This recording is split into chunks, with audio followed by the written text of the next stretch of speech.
Jennifer Lopez's new documentary is getting some mixed reviews, some believing she exposed too much of her personal life with Ben Affleck. First off, we see Ben talk about how he felt exposed after Jennifer shared a private book of their emails and letters. 20 years ago, I fell in love with the love of my life, and during that time I was making an album called This Is Me Then, Lopez is heard telling a crowd in the documentary. I hadn't made an album since then. Years later, we got back together and I was very inspired. The inspiration came after her, quote, Bible, she calls it, which was the book Affleck gave her on their first Christmas together. It is every letter and every email that we wrote to each other from 20 years ago to today, she says, sharing that he titled the, quote, Bible, The Greatest Love Story Never Told by Jennifer Lopez and Ben Affleck, 2001 to 2021 and counting. Lopez placed the book in the studio and let her collaborators go through it for song inspiration. To Ben's surprise, Ben appears shocked and surprised to find out that Lopez shared this private book he gave her with everyone in the studio. When talking to the artist working with Jennifer Lopez, Affleck discovers that they gave him a nickname. I was like, you've been showing all the musicians these letters? Affleck says in the documentary, and they were like, yeah, we call you Pen Affleck. And I was like, oh my god. In the documentary, we also learned that Ben had some serious reservations of his love story being shared so publicly. I did really find the beauty and the poetry and the irony in the fact that it's the greatest love story never told, he tells the cameras. And if you're making a record about it, that seems kind of like you're telling it. In another scene, Affleck expresses how it was an adjustment for him to have her share their private life with the entire world. Jen was really inspired by this experience, which is how artists do their work, he says. I certainly do the same things, but things that are private, I have always felt are sacred and special because, in part, they're private. So this was something of an adjustment for me. Ultimately, Ben comes to terms with Lopez's project after realizing it's not all about their relationship. I don't really love being in the making of a documentary about my personal life, which is why I'm so relieved that I'm not really, well, it seems like I might be in this, but I'm not really, he says. I was worrying for no reason. The movie wasn't about me. It was about the ability to love yourself, and that love story is a lot effing harder to find than Prince Charming. Next, we learned Ben had to make compromises when they got back together. Getting back together, I said, listen, one of the things I don't want is a relationship on social media, Ben says. Then I sort of realized it's not a fair thing to ask her. It's sort of like, you're gonna marry a boat captain, and you're like, well, I don't like the water. He added, we're just two people with kind of different approaches trying to learn to compromise. Next, we learned in the documentary that some A-list stars declined to be in the movie musical about her life that accompanies the documentary. In the documentary, Lopez reveals Anthony Ramos, the In the Heights star, was offered the role of her significant other in the rebound scene of the movie. He was going to do the rebound number with me and the glass house, she tells wardrobe supervisor Sean Barton during rehearsals, and he was like, I'm friends with Mark Anthony. Lopez was married to Mark Anthony from 2004 to 2014, and the pair share 16-year-old twins. The rebound scene that Anthony was supposed to be in shows Lopez in a toxic relationship with a drunken partner. The singer, however, never specifically mentions who the song and scene is about. We also see Jennifer crying about a past relationship and how it negatively impacted her self-esteem. She gets emotional as she recalls a relationship in which she says she was, quote, manhandled before she hit rock bottom and realized it was time to get out. Though she doesn't name the ex, singer and actress speaks candidly through tears about the experience and how it affected her going forward. Being thrown around and manhandled is not fun, she explains. I was never in a relationship where I got beat up, thank God, but I've definitely been manhandled in a couple of other unsavory things. Jen doesn't reveal who treated her that way, but her long career in showbiz has involved plenty of high-profile relationships in addition to her marriage now to Ben Affleck. Jennifer shares more about her past toxic relationships by saying, quote, there were people in my life who said I loved you and then didn't do things that were kind of in line with the word love. You have to hit rock bottom where you're in situations that are so uncomfortable and so painful that you finally go, I don't want this anymore. A therapist said to me, what if this was your daughter? What would you do? And it was so clear, she called. I was like, I'd tell her, get out of there and never look back. But for me, it was so clouded and so complicated with so much of my past and my own pain and hurt and dysfunction that I couldn't see clearly. It was like looking through fog. Jane Fonda had some honest words with Jennifer in the documentary while on a phone call with her. I want you to know that I don't entirely know why, but I feel invested in you and Ben, and I really want this to work, tells Jen of Ben Affleck on a call filmed for the documentary. However, this is my concern. Like, it feels too much like you're trying to prove something instead of just living it. You know, either every other photograph is kissing and the two of you hugging. Jennifer shrugs it off and laughs though. That's just us living our life, says. But Jane Fonda did have a point, and if Jennifer listened to her, it may have saved her from receiving horrendous reviews online after both movies came out. Some saying the movie musical is the worst movie ever made. One reviewer made a list called The Reasons Why This Sucked. I had no idea what was going on in the movie. There was no theme. Actually, there were too many themes. There were so many talented artists who were used more as props. They should have had bigger roles. This movie seems like an ode to herself for nailing down a man. It's not really about love. It's a movie about conquering a man. It's basically telling everybody that other relationships that her and Ben had were just filler until they could be together again. Her kids and Ben's kids are going to be watching this. Do they really need to know how much she loves making love to their dad? We all know it's not her voice singing those songs, and if it is, auto-tune should get a lot of credit, the reviewer says. The reviewer finishes off by saying she's narcissistic, way too in love with herself, and for people clicking more than 2 stars, did you actually watch it? Or are you just clicking on 5 stars because you love this egomaniac? Thoughts in the documentary on former co-star Jane Fonda's phone call, saying Jane is still very protective of her and felt like you're putting yourself out there to get beat up again. Jane Fonda's concerns resurfaced when she thinks about photos of the couple at the Grammy Awards, in which Ben Affleck's disinterested expression became the target of memes galore and gossip about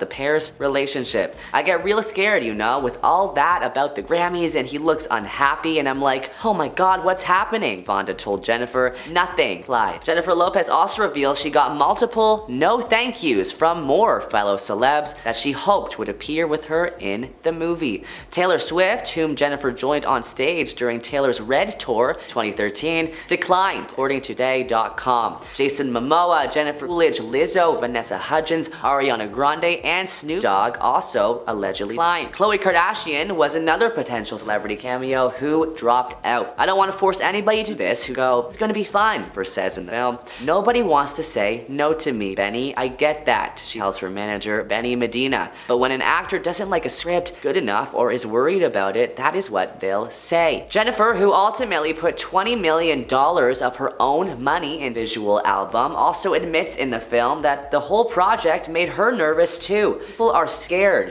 to put out there. I get it, she says. Took me a long time. I'm scared. I don't act like I'm scared. That's the secret to my whole effing career. Looking back on her childhood, Lopez also reveals that she felt very ignored by her dad and that her mother was always the center of attention. She got used to being around people who acted that way. Jen felt emotionally neglected as a child, Ben Affleck says. He continues drawing parallels between her longing for approval and his own past struggles with alcoholism. It's a hard thing to look at somebody whose professional life is wildly successful and who on Instagram looks like they're living the happiest life in the world. The thing you discover is there isn't enough alcohol in all the liquor stores in the world to fill up that thing. In Jennifer's case, I don't think there's enough followers or movies or records or any of that stuff. Part of you still feels a longing and pain. Ultimately, that's the work that you gotta do on your own. At number 10, we have 7 limousines. Starting off strong with her gigantic and expensive entourage to walk 3 city blocks. Apparently, she was staying at the Metropolitan when she decided to walk to the Dorchester restaurant, which was 3 blocks away. Instead of having her personalized bodyguards or a small group of people to keep her safe, she insisted she hire 7 limos so she could travel the 200 yards from point A to point B without being bothered. Afterwards, she claimed that exercise and working out is something that makes her the happiest in life. Like walking 200 yards with a full entourage is truly exercising.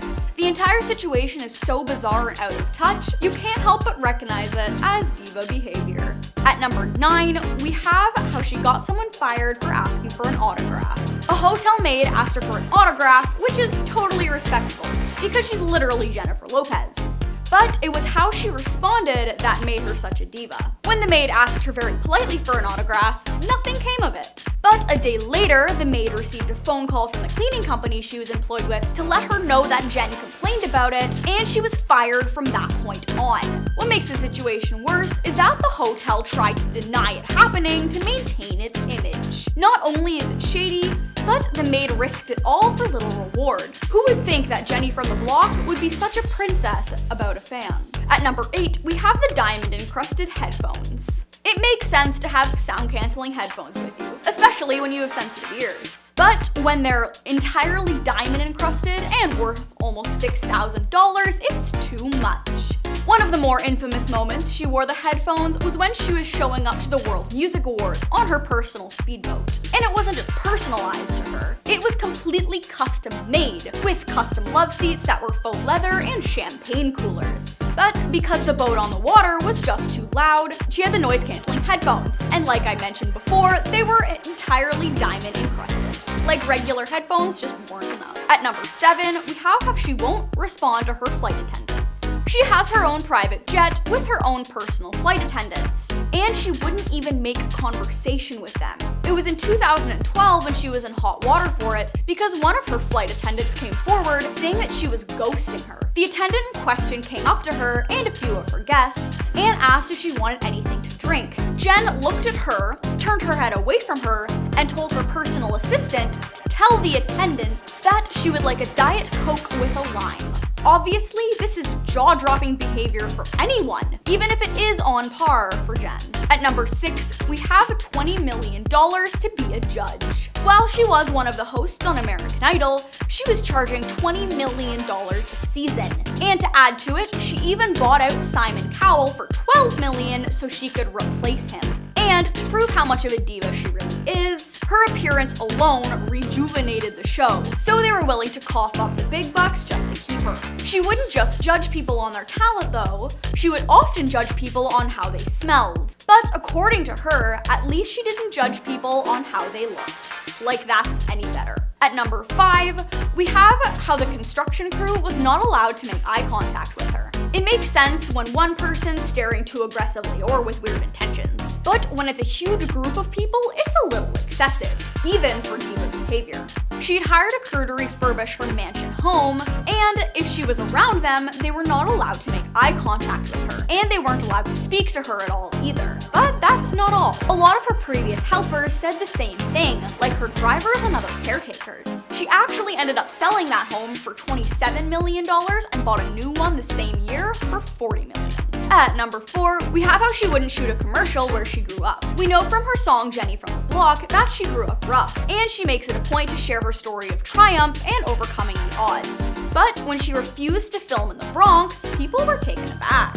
She makes it a point to seem like she still has strong connections to her roots there, but refuses to film there. It could definitely be for her own safety, but if she was so deeply connected, you would think she'd want to go back. She was actually filming a Fiat commercial, and they wanted to tap into that part of her, but she would only film in LA, and they required a body double to film the scenes that were in the Bronx. I suppose no matter how deep your roots go, fame overcomes that. At number 3, we have her very specific food demands. We know that the diva makes very specific demands, and that doesn't stop when it comes to food or drink. When she was touring back in 2010, she required a completely white room with top to bottom furniture and everything all in white. She also required no catering in the actual room aside from the drinks, which included, but were not limited to, room temperature refrigerated Gatorade, Coca-Cola regular and diet, a lemon wedge with Smart Water specifically, fruit punch, and plain M&Ms. If they weren't plain, she'd freak out. Also, if she was going to receive a piece of apple pie, it had to be a la mode, or else she'd flip her lid as well. As if it wasn't hard enough to keep her happy, any food catering was to be left outside the door by the person bringing it. Another insane food demand of hers is that when she orders breakfast at a hotel, it needs to be piping hot no matter when she arrives or when it arrives to her room. And if it's not, she'll throw a fit. But it's not just a regular order either. It's scrambled eggs, bacon, pancakes, and the rest of the 9 yards. At number 2, we have her specific relationship requests. If you want to be with her, you've got to jump through hoops to prove you're worth the position. When she was still with Alex Rodriguez, she claimed she really loved his physique, but if he ever lost it or let himself go, she wouldn't be able to stay with him because that was a deal breaker, and she wouldn't marry him if it wasn't a guarantee that he would remain his shape. And that's not all. She also said that if they were going to be together, he was banned from speaking to any woman under the age of 40, in case he tried to get any ideas. She was 49 at that time, and him having a conversation with someone younger than her made her jealous and uncomfortable. And last but not least, at number 1, we have how she claims she isn't a diva. You know you've become fully out of touch when you do everything on this list and still claim you aren't a diva. She says she doesn't deserve the title of being a diva because she doesn't feel like she is, which makes next to no sense. But her support for that claim is that she worked very hard to get where she is and that she's still a hardworking person, because a hardworking person absolutely can't be a diva, with her private jet and her 7 limos and her diamond-encrusted headphones.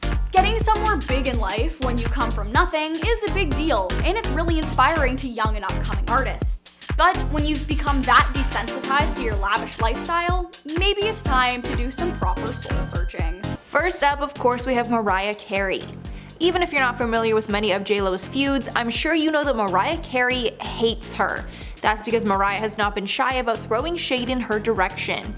These two have been feuding ever since JLo started to make music, and started to steal her shine. Then when Mariah was asked about Lopez in an interview, she famously replied, quote, "I don't know her." Years later, when Andy Cohen brought up the beef on his show Watch What Happens Live in 2014, Jennifer Lopez played the whole thing off, saying, quote, "I don't have a feud against her at all. I know from back in the day, I've read things that she said about me that were not the greatest, but we have never met. Like, we don't know each other. I would love to meet her, and I would love to be friends with her." But then JLo was a little more savage on the Wendy Williams show when asked about the feud in 2016. Lopez said, quote, "She's forgetful, I guess. We've met so many times." But Carey doubled down in another interview where she added that she still doesn't know Jennifer Lopez. When Mariah had a mishap of her own during a disastrous New Year's Eve performance, Lopez took a break from the high road and liked an extremely shady tweet about Mariah. The tweet said, quote, "Ever seen an accident you couldn't take your eyes away from? That was her tonight." If you're wondering where this feud started, it all goes back to Mariah's ex-husband and music executive,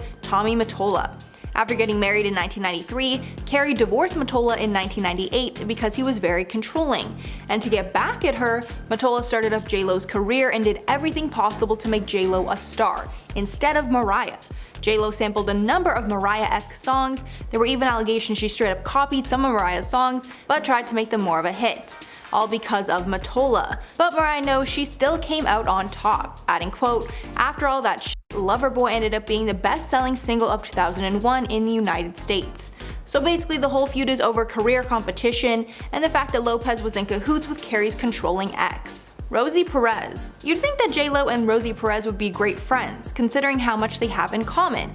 Both women are dancers, are Puerto Rican, and grew up in New York. But the pair are not close, and it would be more accurate to say that they actually hate each other. According to Perez's 2014 memoir, Handbook for an Unpredictable Life, she has plenty of negative stories to share about JLo. In her memoir, Perez shared a story from the set of In Living Color. She wrote about Lopez, quote, "All of the girls were coming into my office complaining how she was manipulating wardrobe, makeup, and me, all to her advantage," and added she was acting like, quote, "some ghetto bitch," screaming and pounding her chest. JLo ended up leaving that show after 2 seasons, but the feud between the pair continued, and Perez claimed that Lopez would speak negatively about her whenever she got the chance. Even worse, Lopez was allegedly two-faced. She would talk trash behind Perez's back, but be nice to her face. Brandy. In the midst of the Mariah and JLo feud, Brandy publicly supported Mariah, making it clear she does not like JLo.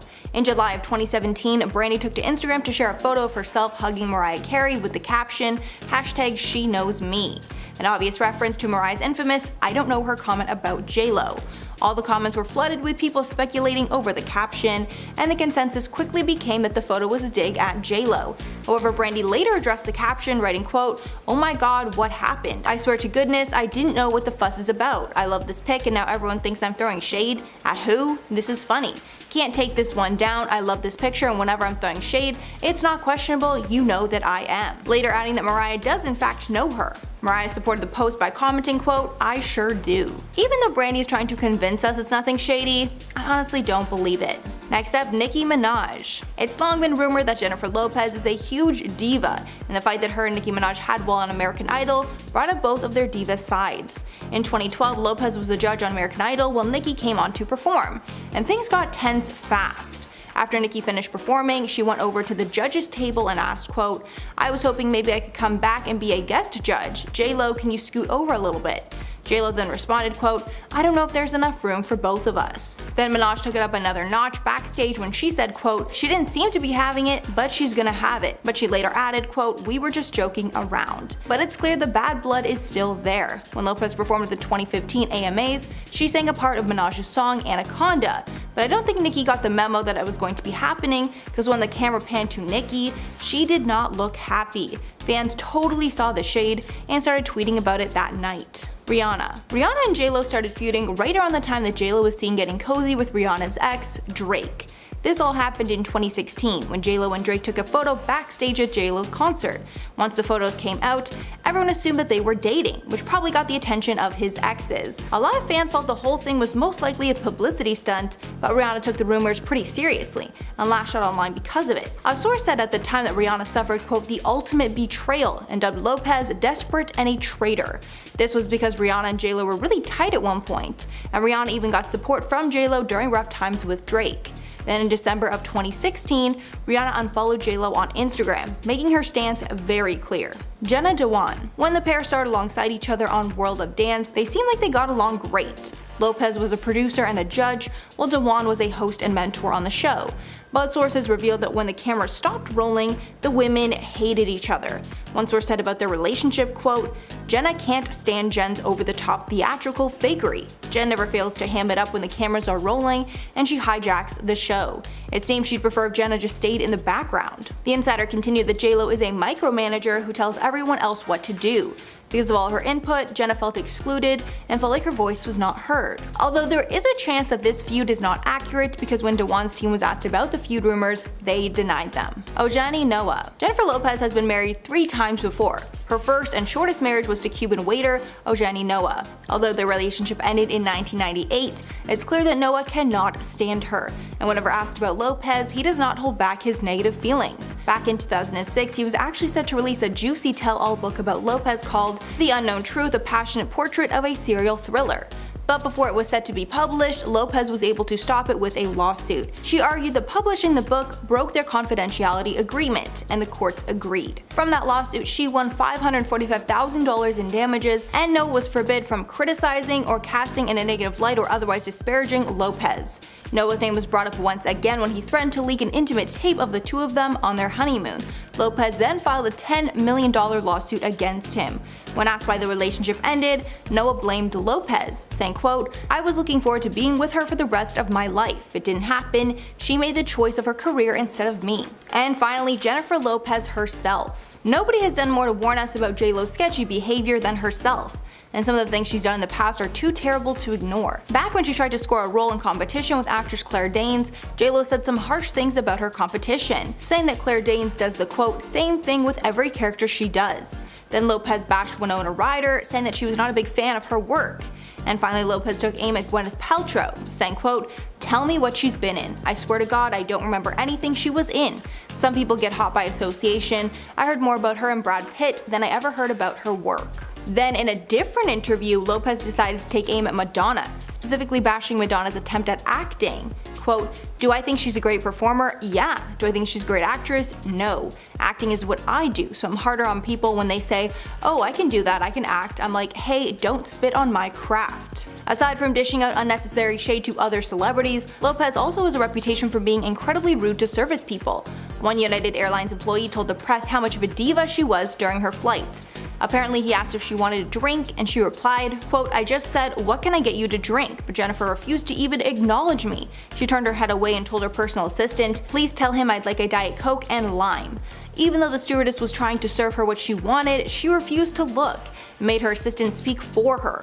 It's so ridiculous and an unnecessary power play. But this interaction is nothing compared to the maid that was fired for asking JLo for an autograph. The maid later spoke with media and said she asked JLo's 2 assistants, who rejected the autograph.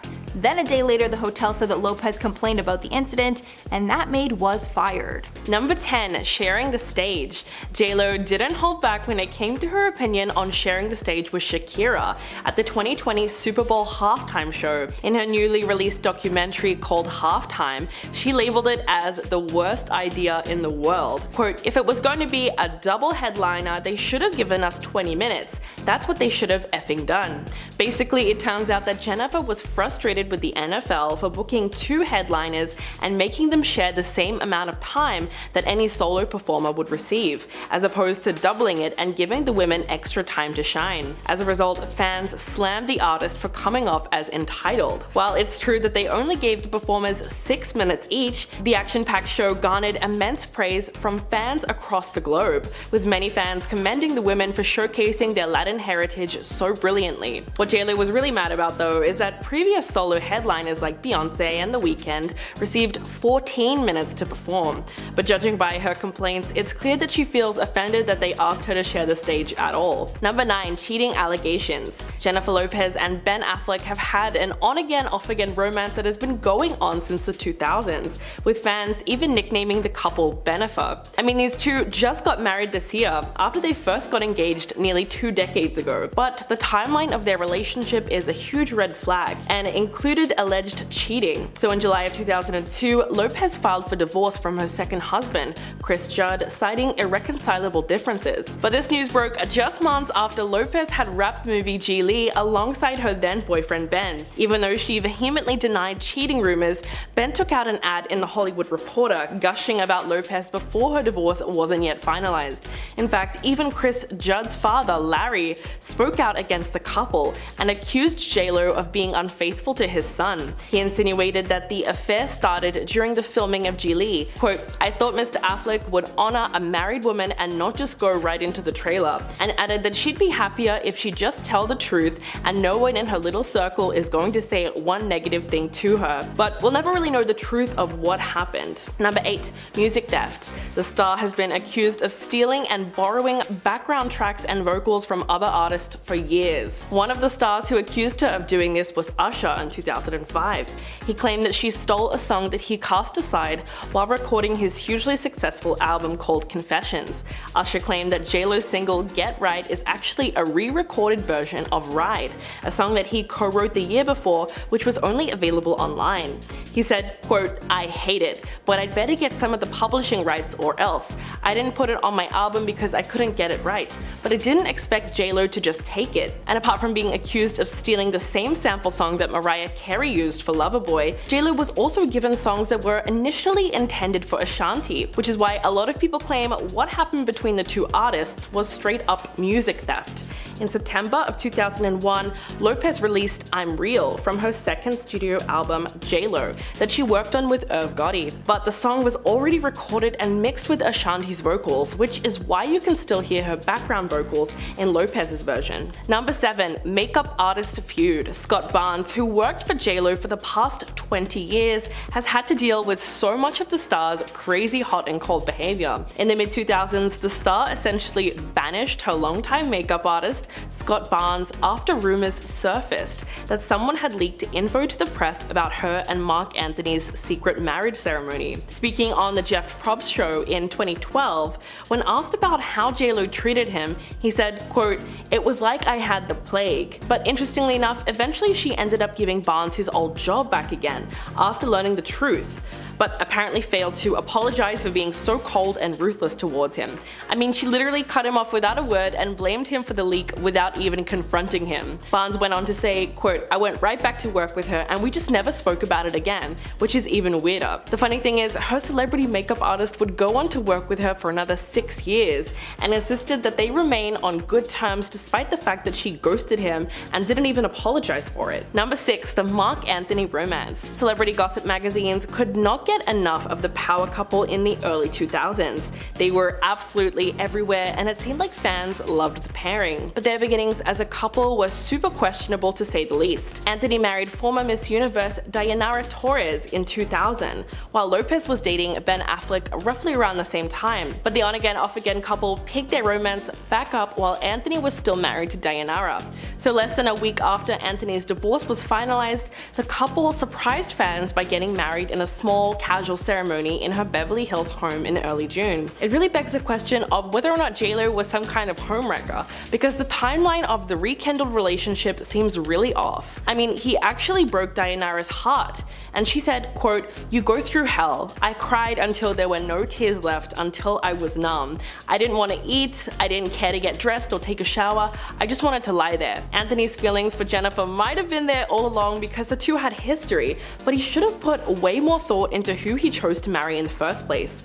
So in a way, they're both at fault here. Number 5, insensitive comments. To give you some background on why everyone felt that JLo was trashing belly dancing. So a part of the 2020 Super Bowl performance featured young dancers sitting in glowing cages, which many people assume represented the immigrant children in cages at the US border. But she apparently had a hard time convincing the NFL to do this, and said, quote, "I'm trying to give you something with substance, not just us out there shaking our effing asses and effing belly dancing." She went on to say that she wants something real, something that's gonna make a statement, something that's gonna say we belong here and we have something to offer. Now, if you're confused about why that was so controversial, essentially she compared the art of belly dancing to just shaking your butt for the hell of it. In fact, that particular line was shared across Twitter and people were big mad. It was just a little culturally insensitive to say, considering the fact that the dance has long been associated with Middle Eastern cultures, and it's something that Shakira has become known for,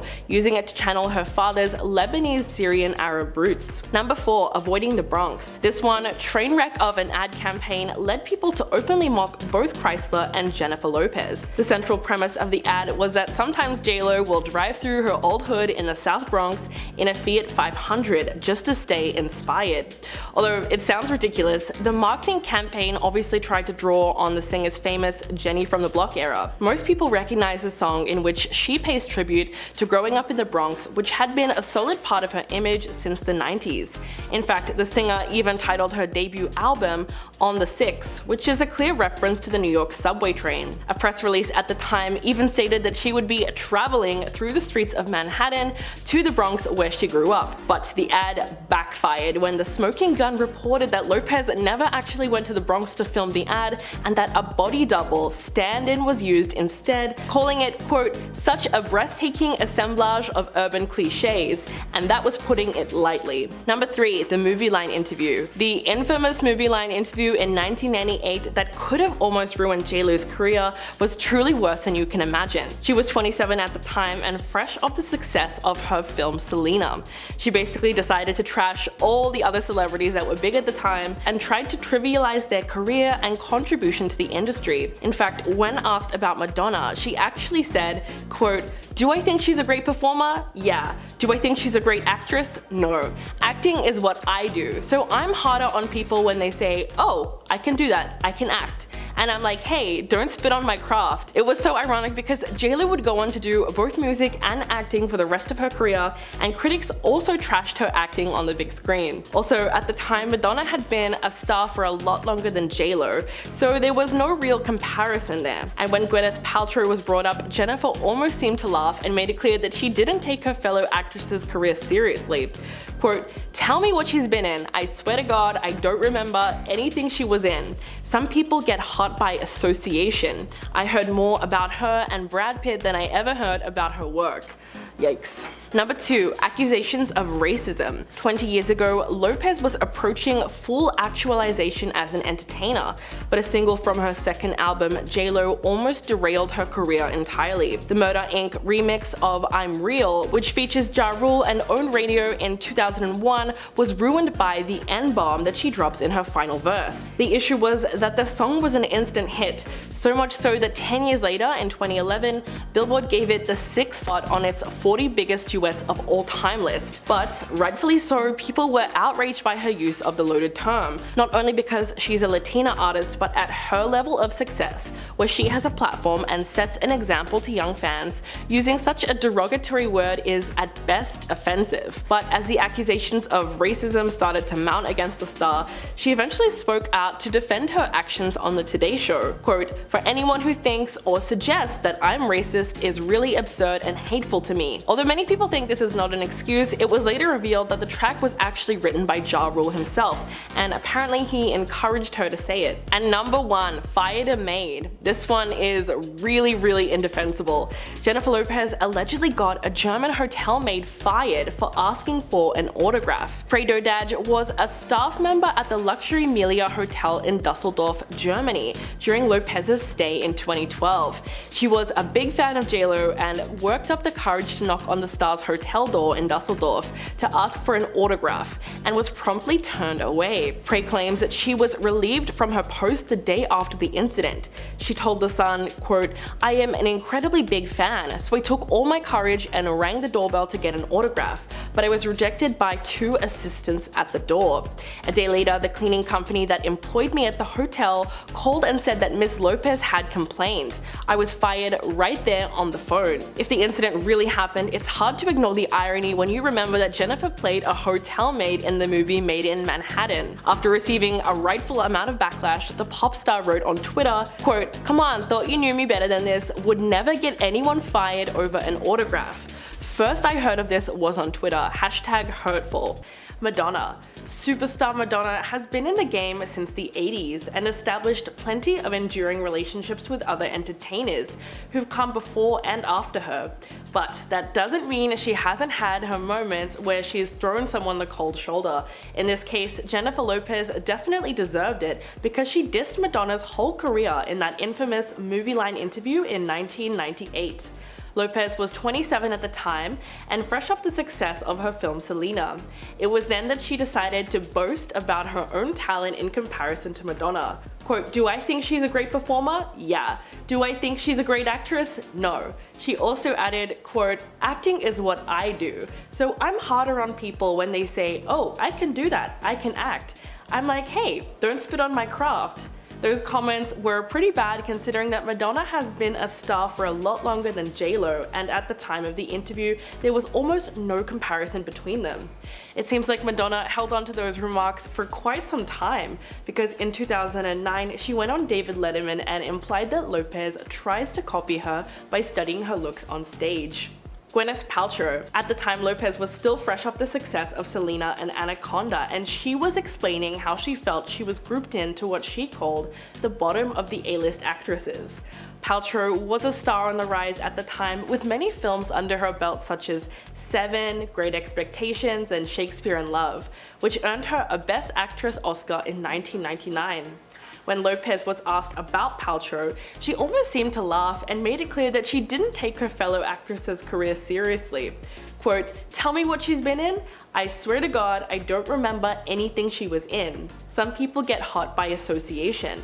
I heard more about her and Brad Pitt than I ever heard about her work. If you have the goods, there's nothing to be afraid of. If somebody doesn't have the goods, they're insecure. I don't have that problem." Although Paltrow took the high road and never publicly criticized the star, when J-Lo started dating her ex-boyfriend Ben Affleck, she was reportedly very upset about the pairing and said that she didn't think Jennifer is right for him. It's easy to see why she felt that way. Scott Barnes. If you want to see just how long Lopez can hold a grudge, just ask celebrity makeup artist Scott Barnes, who's worked for her for the past 20 years. It's important to note that not all of J-Lo's feuds and shade throwing has been directed towards the rich and famous. The star star essentially banished her longtime makeup artist Scott Barnes after rumors surfaced that someone had leaked info to the press about her and Mark Anthony's secret marriage ceremony. Speaking on the Jeff Probst show in 2012, Barnes revealed that the woman he considered a friend cast him aside for an entire year until it was confirmed that someone else was responsible for the leak. Quote, "It was like I had the plague." Interestingly enough, JLo did end up giving Barnes his old job back again after learning the truth, but apparently failed to apologize for being so cold and ruthless, which sounds exactly like something she would do. The celebrity makeup artist, who's also lent his talents to Hollywood stars including Gwyneth Paltrow, added, quote, "I went right back to work with her, and we just never spoke about it again, which is even weirder." The funny thing is, Barnes would go on to work with her for another 6 years and insisted that they remained on good terms, despite the fact that she ghosted him. He wasn't even guilty of the leak, but she cut him out of her life for a whole year. Talk about insanity. Salma Hayek. In that same interview from 1998, Lopez did not enjoy being compared to Salma Hayek. Quote, "We're in two different realms. She's a sexy bombshell, and those are the kinds of roles that she does. I do all kinds of different things." And as if trashing her career wasn't enough, the supremely confident Lopez also claimed that Hayek had been telling a few lies about the fact that she had been offered the lead role of Selena, the 1997 film based on the life of slain Texas-born superstar Selena Quintanilla. She went on to say, quote, "It makes me laugh when she says she got offered Selena, which is an outright lie. If that's what she does to get herself publicity, then that's her thing." The comments were incredibly rude and ignorant of JLo, even though she claimed they were taken out of context in an interview that she did a few years later. But in 2020, Salma Hayek opened up to Andy Cohen on Watch What Happens Live, saying that in the 90s she was offered the role of Selena before Jennifer Lopez, but she turned it down. Quote, "They offered it to me like a week after she died. It was a little distasteful. They were already planning on making this movie." So it goes to show you how gracious Salma Hayek is because she wanted to be respectful to Selena's passing. Ashanti. While Jennifer Lopez has landed herself several platinum-selling hits since her rise to fame with her debut album, she is no stranger to causing controversy regarding how she ends up getting her songs. While Ashanti has never openly admitted to sharing a feud with Jennifer Lopez, the R&B songstress has certainly hinted that she was often overlooked because of the success. Aside from being accused of stealing the same sample song that Mariah Carey used for her song Loverboy in the same year, Lopez was also given songs that were initially intended for Ashanti, which left Ashanti feeling irritated given that she had just landed her first taste of success in the music industry around that same time. Then in September of 2001, Lopez released I'm Real, lifted from her second studio album with Gotti, but he eventually handed the track over to Lopez even though the song was already recorded and mixed with Ashanti's vocals, which is why you still hear her background vocals in Lopez's version. Ashanti said, quote, "It felt bittersweet because I was really excited because it was with JLo, you know what I mean? But I was so mad at Irv because I was like, you know I wanted that record." The whole situation between the two stars always seems bizarre and unfair, and many people believe that JLo outright stole Ashanti's vocals and passed them off as her own. Usher. JLo and Usher had a pretty big feud in 2005 over alleged music theft. The star had been accused of stealing or borrowing background tracks and vocals from other artists for years, and Usher had something to say about this. He claimed that his R&B rival stole a song that he cast aside while recording the hugely successful album Confessions. Usher said that JLo's single Get Right is actually a re-recorded version of Ride, a song that he co-wrote last year, which was only available online. When asked about the whole ordeal, the then 26-year-old said, quote, "I hate it, but I'd better get some of the publishing rights or else. I didn't put it on my album because I couldn't get it right, but I didn't expect JLo to just take it." In fact, this whole situation was partly due to producer Rich Harrison, who co-wrote the track with Usher and later decided to use it during recording sessions for JLo's upcoming album Rebirth, using the exact same vocal pattern. So JLo's song Get Right is actually a reworking of a beat Usher had created for his own album. When he scrapped his song Ride, parts of it made it into Jennifer's track and created one of the biggest dance floor hits ever. At least Usher was vocal about it, and as a result chose not to work with JLo for several years following. Howard Stern. The controversial radio host Howard Stern is JLo's biggest critic and just doesn't understand her appeal. He said so himself on his super popular radio show. Not only isn't he a fan of her music, but Stern has publicly claimed that Jennifer's been rude to him on multiple occasions, despite his friendship with people close to her, saying that he does not respect her stuck-up attitude. One of the main reasons why Lopez will never go on the Howard Stern show is because he has attacked everything from her career choices to her appearance. Both were judges on America's Got Talent at the same time, and in a red carpet interview with HLN in 2012, he said that Jennifer Lopez was more interested in promoting her career than being a proper judge. Quote, "It helped her career. She got very far. She suddenly got back on the charts and the show was good for her, and it became more about JLo." In 2016, Howard compared JLo's music to that of a homeless woman who sang a nonsensical song, and as a prank, Howard's staff took the song to pedestrians on the street and tried to pass it off as her latest hit. One of the harshest things he's ever said though was during an interview with JLo's ex P. Diddy, where he slammed her looks by claiming that Diddy got out at the right time due to her aging. Eva Mendes. There was a time where Eva Mendes and JLo comparisons were inevitable. Similar to Lopez, Eva's career began in the 90s. She started out featuring in music videos with stars like Will Smith, Aerosmith, and Pet Shop Boys. They were both Latina actors making waves in the entertainment industry in the 2000s. They've both dated A-listers and starred in big budget blockbusters, delivering standout performances that stole the show. However, when these similarities were brought to Eva's attention, the actress was very offended at the idea and felt that it was insulting to be compared to Lopez at all. In fact, Eva even felt that her approach to acting was more serious than Lopez's in a major way, and added that JLo manages her career like a business as opposed to caring about her art.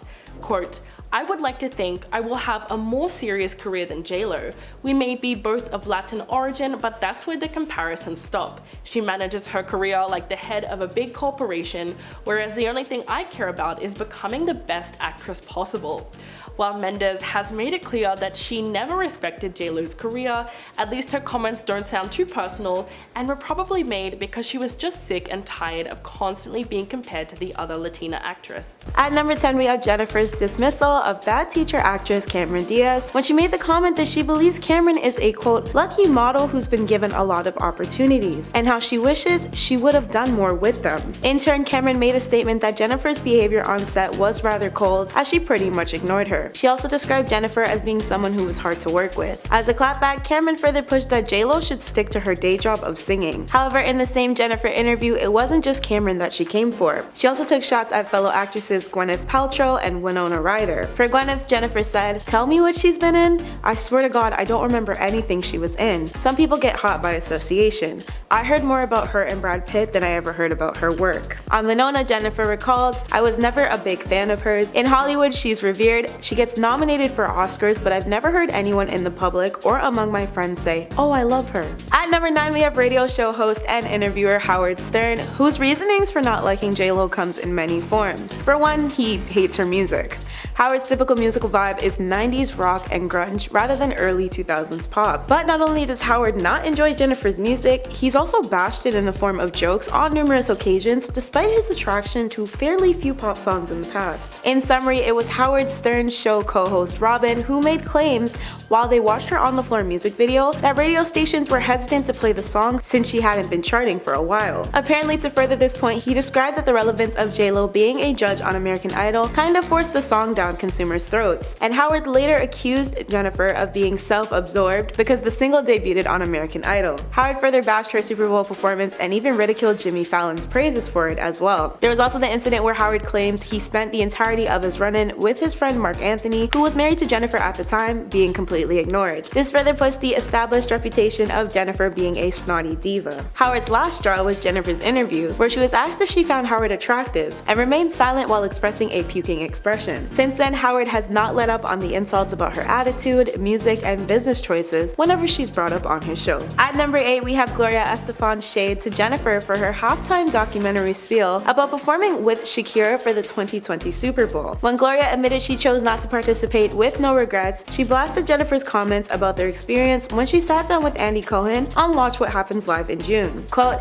"Imagine what JLo would have said if I was third. I literally would come out, done, shake your booty, and out. It was their moment, plus I didn't want to go on a diet in December." This was in light of JLo's reaction to Shakira co-headlining the sports event. Benny Medina said in the film that it was insulting of the Super Bowl to request 2 Latina artists when one had already historically done the work. Yet Jennifer was the one who was upset about splitting her time on stage, stating that they only had 5 minutes to sing all their desired songs accurately. Quote, "We have to have our singing moments. This is the worst idea in the world to have 2 people do the Super Bowl." While Jennifer and Shakira communicated about their upcoming performance, Jennifer added, "They said 12 minutes. I got a good confirmation that we could have an extra minute or 2, so now we're at like 13-14 minutes. I think Shakira, what we should have is you should have half the time and I should. If it was going to be a double headliner, they should have given us 20 minutes. That's what they should have effing done." At number 7, we have singer Brandy, who was apparently picking sides when the Lopez-Carey feud was at its peak. Brandy had shared an Instagram photo of her embracing Mariah in 2017 with a short 3-word caption of #SheKnows Me. Brandy's followers were on her like water as soon as the post was uploaded, speculating that the caption had everything to do with Mariah's famously memed "I don't know her." In response, Brandy denied there being any drama, rearranging the captions and then say, "I swear I don't know what the fuss is about. I love this pic and everyone thinks I'm throwing shade. At who? This is funny. Can't take this one down. I love this picture. And whenever I'm throwing shade, it's not questionable. You know that I am." Brandy also continued unapologetically with, "I've met her several times like the several seats that should be taken. She does know me." And if things couldn't get any shadier, Mariah made sure to clear things up in Brandy's comments with a simple "I sure do." At number 6, we have JLo's first husband, Ohani Noah. Despite their marriage being short-lived and ending as of 1998, it seems Ohani still can't stand Miss Jenny from the block. Their 9-month marriage apparently wasn't all that great, as Ohani had been working hard to slander his ex-wife's name on a number of occasions. Back in 2006, Ohani published a tell-all titled The Unknown Truth, a passionate portrait of a serial thriller. JLo halted this project with a lawsuit and claimed that Ohani was breaking their confidentiality agreement. Jennifer won $545,000 in damages, and Ohani was given a court date which forbid him from criticizing, denigrating, casting in a negative light, or otherwise disparaging Jennifer. In the next 3 years, Ohani threw himself back into news outlets when he made threats to release a sexually suggestive video of Jennifer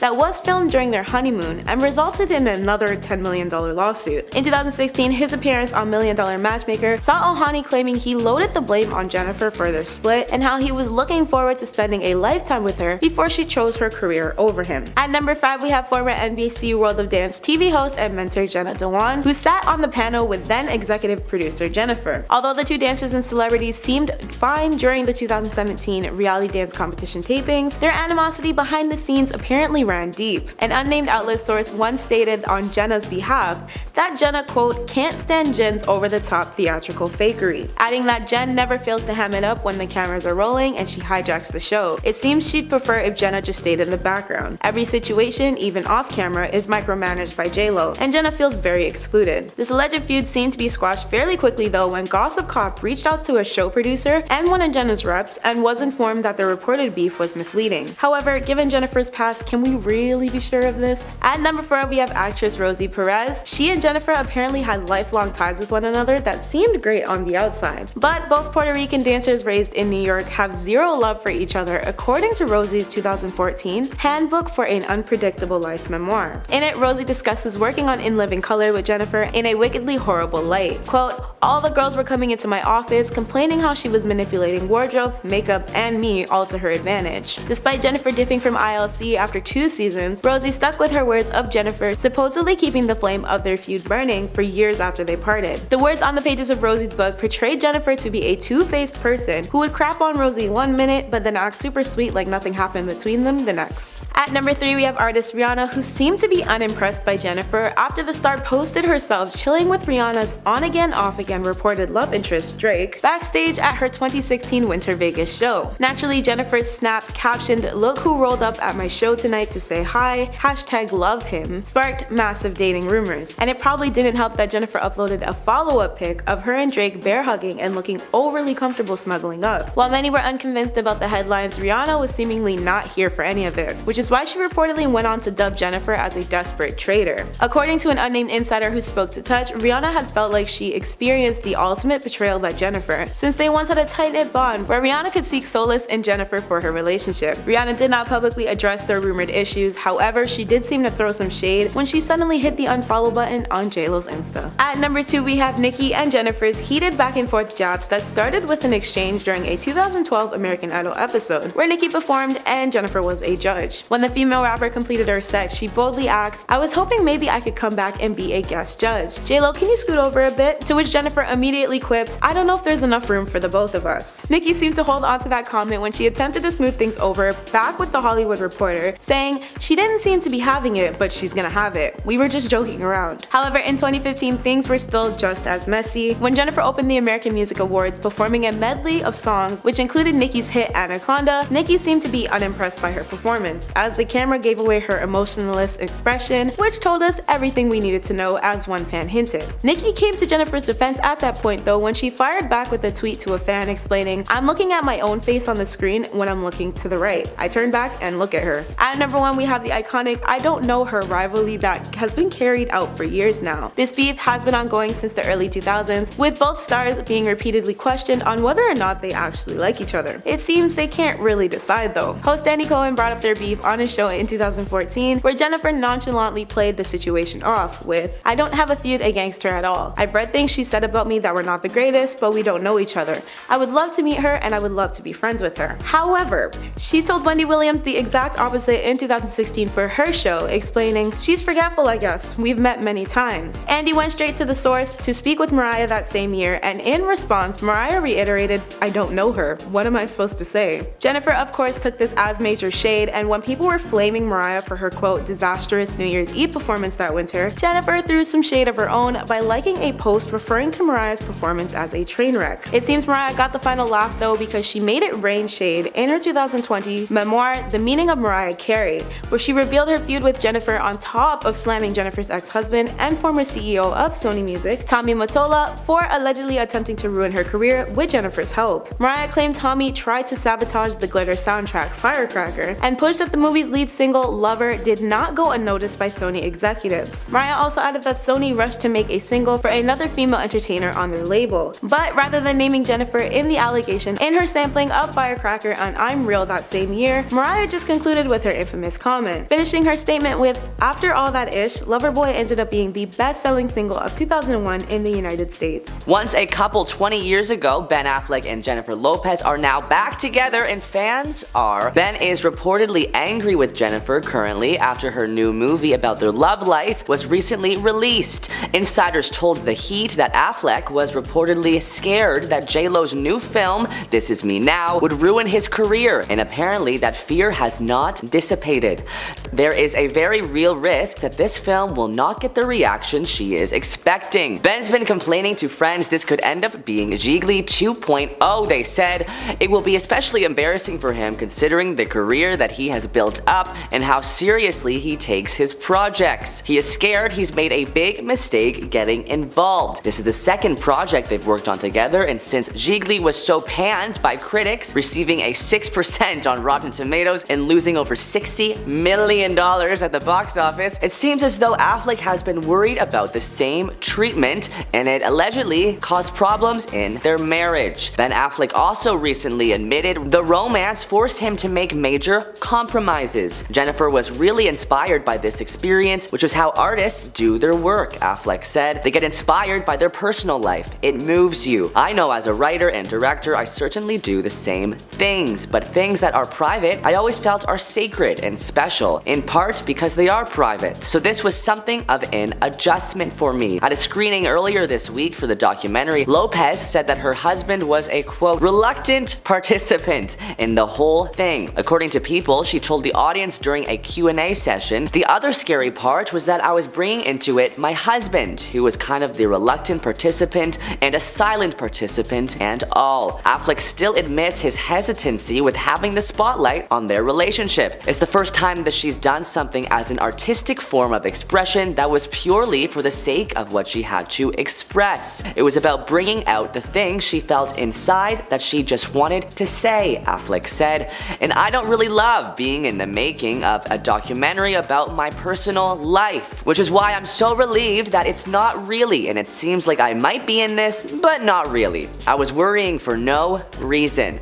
The movie wasn't about me, it was about the ability to love yourself, and that love story is a lot effing harder to find than Prince Charming. Celebrity matchmaker Alessandra Conti notes that there's been a shift in how the public engages with famous couples. Navigating the complexities of fame and having a very public relationship was challenging back in the early 2000s, but now it has reached a different level. Every couple who is remotely in the public eye experiences an intense level of scrutiny, especially with the dawn of social media, she told Fox News. However, J-Lo and Ben have kept a relatively low profile when it comes to social media, and although they're supporting each other at professional events, they have kept the intimate details of their relationship private. This is a smart strategy, and as long as their privacy is maintained, it is a sustainable situation for him and J-Lo. Ben also needs to understand that whoever he dates, he will be scrutinized in the public eye. This is one of the trade-offs of fame, she says. In the documentary, the couple admitted they, quote, just crumbled under the pressure of being a tabloid phenomenon, and it put a strain on their relationship, leading them to call off their 2003 wedding 3 days before it was supposed to happen. I had a very firm sense of boundaries initially around the press, while Jen, I don't think, objected to it the way I did. I very much did object to it, Affleck said. Getting back together, I said, listen, one of the things I don't want is a relationship on social media. And then I realized it's not a fair thing to ask. It's sort of like you're gonna marry a boat captain, you want to like the water. We're just two people with kind of different approaches trying to learn to compromise. J-Lo is no stranger to headlines and tabloid drama though. Let's go down memory lane and rehash some of J-Lo's most shocking controversies. In 2020, Shakira and J-Lo co-headlined the Super Bowl halftime show, and she was accused of throwing some serious shade at Shakira. Lopez was seen getting into a heated debate with an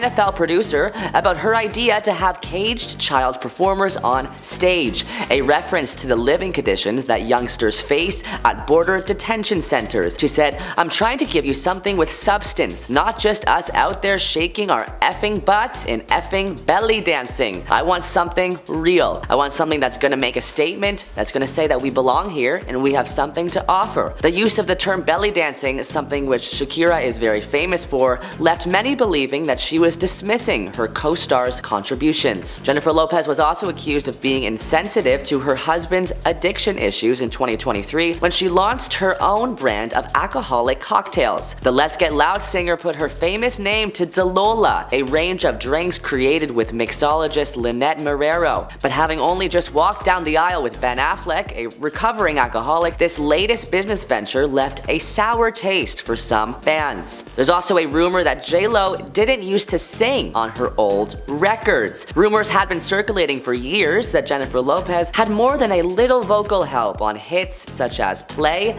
Ain't It Funny, and I'm Real. And in 2014, fellow R&B star Ashanti appeared to confirm that these tracks were essentially uncredited duets. Jenny from the Block is another Lopez banger whose chorus you may struggle to hear the lead artist on. In 2019, Natasha Ramos said J-Lo did indeed go in the studio and lay down background vocals over my voice. So I wouldn't say that she's so much lip syncing. However, the backgrounds are predominantly me, some ad-libs and laughs as well. Luckily, Ramos doesn't hold a grudge against the Hollywood star, but does against her label for failing to give her proper credit. Last year on TikTok, there was a viral trend going around, fans exposing J-Lo horror horror stories, and some of these are shocking. One woman described the experience of helping J-Lo at Foot Locker. She said Lopez, quote, cussed me out because the store didn't have the correct size for the shoes she wanted to buy her twins. But that was nothing compared to the story another woman had after Lopez came to stay in a house where she used to work as a maid. She described how a nail artist was called in to give Lopez a pedicure in bed, which the nail tech had to do upside down because Lopez, who was laying on her stomach, refused to roll over onto her back. And if you're thinking of making eye contact with J-Lo, never do it. A TikToker who says that her father worked as a driver for a car company often used by J-Lo said that even a driver glancing in the rear view mirror sparked Lopez to berate him for invading her privacy. Unsurprisingly, her father eventually refused to drive Jennifer ever again. J-Lo's new Amazon Prime movies aren't getting the best hype, as some say it is the worst movie ever made. One reviewer made a list called The Reasons Why This Sucked. I had no idea what was going on in the movie, she says. There was no theme, actually. There were too many themes.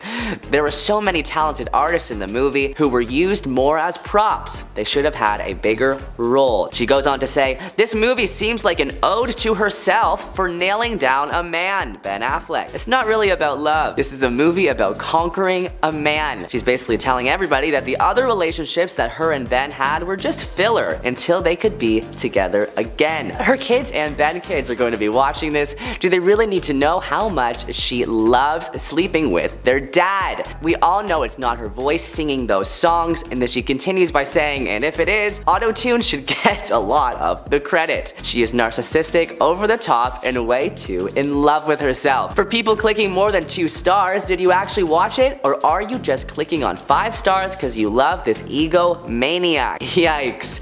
Alright, back to Ben and Jennifer. More inside details of their private life were released in her accompanying documentary that was just released this past week. Early in the documentary, Lopez reveals that she showed her musical collaborators a collection of letters that Affleck gave to her as a gift. This book is a book that Ben gave me on our first Christmas back together. It's every letter and email that we wrote to each other from 20 years ago and today, she says. The cover of the thick binder says, handwritten, the greatest love story never told by Jennifer Lopez and Ben Affleck, 2001 to 2022 and counting. Jennifer explains, it became like our Bible and we just left it there in the studio. Ben Affleck, however, was surprised their correspondences were made public. I was like, you've been showing all the musicians all these letters? And they were like, yeah, we call you Pen Affleck, he recalls in the documentary. I did really find the beauty and the poetry and the irony in the fact that it's the greatest love story never told, and if you're making a record about it, that seems kinda like you're telling it. He adds later that he had to adjust to the change. But things that are private, I've always felt are sacred and special because they're private. So this was something of an adjustment for me.